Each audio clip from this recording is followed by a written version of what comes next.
Bismillahirrahmanirrahim. Assalamualaikum warahmatullahi wabarakatuh. Selamat pagi anak-anak kelas 2B. Apa kabarnya hari ini? Kali ini Bu Rosi sengaja membuatkan video karena ada materi baru yang harus kalian pelajari di buku tema 3. Di antaranya yaitu membuat kalimat lengkap atau kalimat sempurna. Nah, di buku tema kalian ada beberapa contoh kalimat lengkap atau sempurna. Namun tidak dijelaskan bahwa kalimat lengkap itu terdiri dari apa saja. Nah, kali ini akan Bu Rosi jelaskan sedikit saja, sekilas saja ya. Pertama, di dalam kalimat lengkap atau kalimat sempurna itu ada yang disebut dengan ini, subjek. Kemudian predikat, lalu objek, terakhir keterangan, atau biasa disingkat dengan SPOK. Ulangi ya, ada subjek, predikat, objek, dan keterangan. Apa sih subjek, predikat, objek, dan keterangan itu? Nah, kita simak bersama. Subjek adalah pelaku. Pelakunya itu bisa berupa nama orang atau kata pengganti seperti kami, kita. Itu disebut dengan subjek. Yang kedua yaitu predikat. Predikat adalah kegiatan yang dilakukan. Nah, subjek tersebut melakukan kegiatan apa? Misal, membaca, membeli, menggunting, menendang, pokoknya yang berupa kegiatan yang dilakukan itu disebut dengan predikat. Setelah predikat, ada objek. Objek itu benda. Bisa berupa benda, bisa berupa keterangan bahwa melengkapi predikat. Misal, jika predikatnya membaca, objeknya bisa buku, bisa membaca buku, bisa membaca majalah. Jika predikatnya menendang misalnya, menendang apa objeknya? Menendang bola misalnya. Berarti bola, buku yang berupa benda-benda tersebut merupakan objek dalam kalimat. Terakhir yaitu keterangan. Biasanya keterangan itu kebanyakan yang akan kalian pelajari adalah keterangan tempat di toko, di pasar, di warung ya. Menerangkan tempat atau menerangkan aktivitas tersebut dilakukan di mana.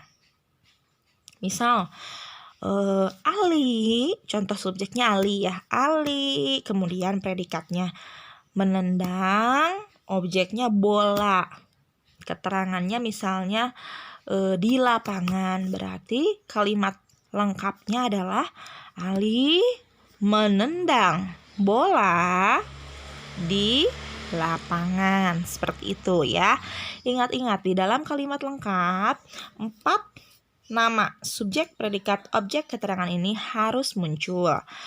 Untuk apa kepentingannya subjek, predikat, objek, dan keterangan ini?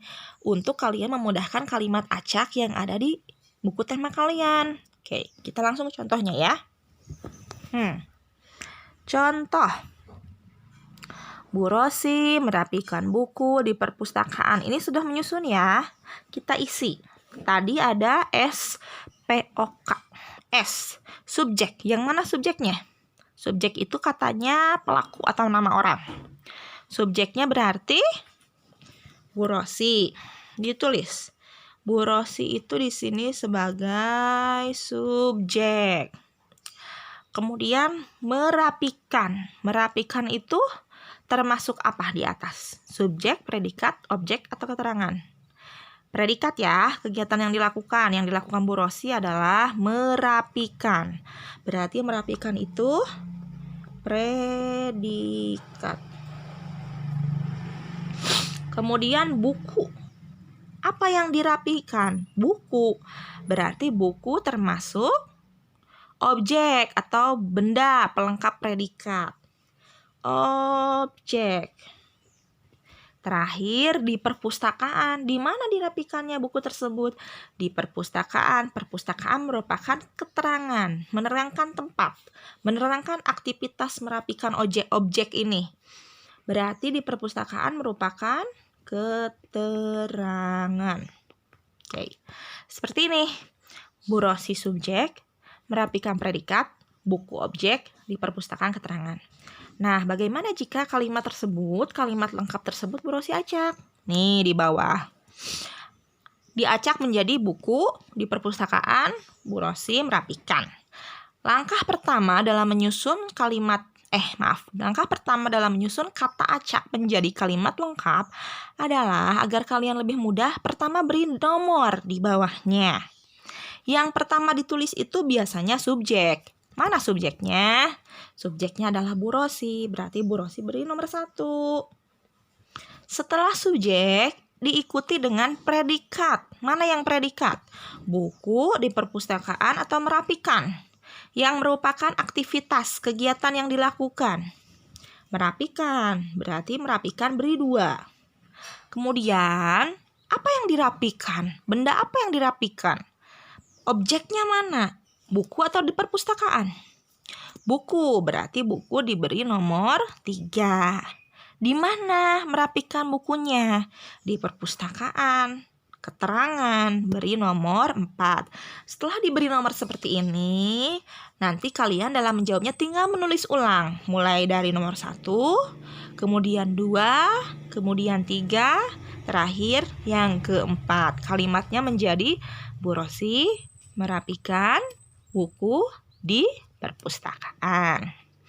Contoh lain. Ini sudah Bu Rosi acak ya. Mencuci di luar ali motor. Yang pertama kalian beri nomor. Nomor 1 itu adalah subjek. Subjeknya adalah nama orang Ali. Beri nomor 1. Kemudian predikatnya, apa yang dikerjakan? Mencuci. Nah, setelah mencuci, setelah predikat, apa yang dicuci? Benda apa yang dicuci? Motor. Objek. Ini subjek. Ini predikat. Ini objek. Terakhir apa yang belum? Keterangan. Keterangannya mencucinya itu di luar. Sehingga bisa kalian susul mulai dari nomor 1. Urutannya adalah Ali. Subjek. Mencuci. Predikat. Motor. Objek. Di luar. Keterangan. Subjek. Predikat. Objek. Keterangan. Ini adalah contoh kalimat lengkap atau sempurna. Contoh lain. Di pasar membeli Siti wortel. Mana subjeknya? Siti, nama orang. Nomor 1 berarti ya, ini subjek. Nomor 2-nya kegiatan apa yang dilakukan? Predikatnya membeli. Predikat nomor 2. Kemudian apa yang dibeli? Di pasar atau wortel? Yang dibelinya adalah wortel. Berarti wortel nomor 3 ini merupakan objek. Terakhir, di pasar nomor 4. Ini adalah keterangan. Kita susun menjadi sesuai urutannya. 1. Siti. 2. Membeli. 3. Wortel.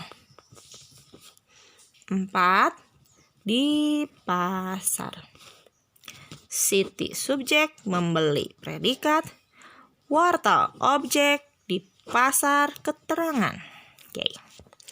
Lanjut, di buku tema kalian ada disinggung sedikit mengenai sila kedua Pancasila. Siti beli wortel di pasar, Ali mencuci motor di luar. Itu merupakan aktivitas yang dilakukan oleh Siti dan Ali di rumah. Nah, penerapan Pancasila itu termasuk sila kedua Pancasila itu. Bunyinya masih ingat sila kedua Pancasila?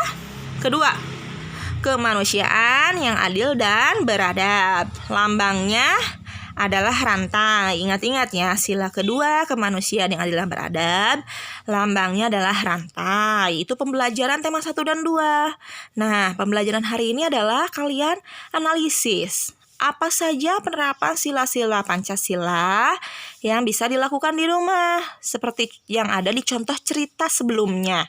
Ketika Siti membeli wortel di pasar, lalu Ali mencuci motor di luar, itu merupakan contoh-contoh penerapan Pancasila dalam kehidupan sehari-hari di rumah. Apa saja sih? Kita singgung lagi sedikit. Pertama yaitu saling menghormati. Di sila kedua, kemanusiaan yang adil dan beradab, kita itu harus saling menghormati. Menghormati yang tua pasti, dengan yang muda juga harus saling menghormati. Nah, ya. Bagaimana cara kita saling menghormati di rumah? Dengan cara bertutur kata yang sopan, santun. Kemudian kita harus terbiasa untuk peka terhadap pekerjaan atau kesulitan orang lain. Misal, di rumah itu kan pekerjaannya banyak. Ada pekerjaan untuk menyiapkan sarapan, ada pekerjaan untuk merapikan barang-barang di rumah.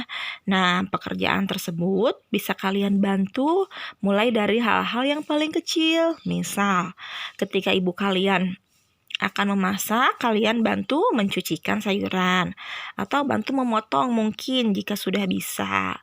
Kemudian ketika ayah kalian sedang merapikan barang, kalian membantu merapikan mainan yang bekas dimainkan hari kemarin. Itu merupakan contoh-contoh penerapan sila kedua dalam Pancasila.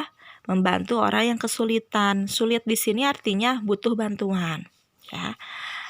Kemudian di dalam juga ada saling menghormati. Kita menghormati orang tua kita yang sedang sibuk dengan cara ikut membantu. Contoh yang ketiga yaitu ini. Di buku tema kalian ada gambar 2 kelompok anak, laki-laki dan perempuan yang sedang bermain. Nah, apa hubungannya? Anak laki-laki di buku tema kalian sedang bermain bola, kalau tidak salah ya. Kalau perempuannya sedang bermain backlen, kalau tidak salah, bukan boneka, backlen. Biarin ya, sama aja. Nah, menghormati perbedaan di sini maksudnya adalah laki-laki itu kan jenis kelaminnya dengan perempuan itu berbeda. Kemudian jenis permainannya juga berbeda. Laki-laki lebih senang bermain permainan yang menggunakan otot, tenaga. Kalau perempuan lebih senang bermain sesuatu yang dimainkan dengan hayalan, dengan imajinasi, ya. Nah, untuk penerapan sila Pancasila kedua ini, ketika kalian bermain, kalian harus menghormati perbedaan. Anak laki-laki tidak boleh mengejek anak perempuan. Misalnya, kamu lemah, kamu mah permainannya tidak yang menggunakan otot. Tidak boleh, harus saling menghormati. Ketika anak laki-laki bermain bola, anak perempuan tidak boleh mengganggu. Pun sebaliknya, ketika anak perempuan bermain boneka atau bermain permainan yang lain, anak laki-laki tidak boleh mengganggu, juga tidak boleh mencela atau mengejeknya. Nah, 3 hal ini merupakan contoh-contoh penerapan Pancasila sila kedua yang ada di buku tema kalian yang kemarin ada di pembelajaran 1, 2, 3, dan hari ini pembelajaran 4 dan 5. Mengenai materi uang, Bu Rosi tidak perlu Bu Rosi jelaskan karena sepertinya kalian sudah mengerti. Bu Rosi hanya jelaskan materi-materi yang sekiranya kalian akan mengalami kesulitan. Cukup sekian pembahasan materi dari Bu Rosi, mudah-mudahan bisa kalian mengerti ya. Walaupun sangat terbatas dengan menggunakan coretan-coretan di buku tulis, tapi mudah-mudahan inti materinya bisa kalian tangkap. Terima kasih, semoga sehat selalu. Wassalamualaikum warahmatullahi wabarakatuh.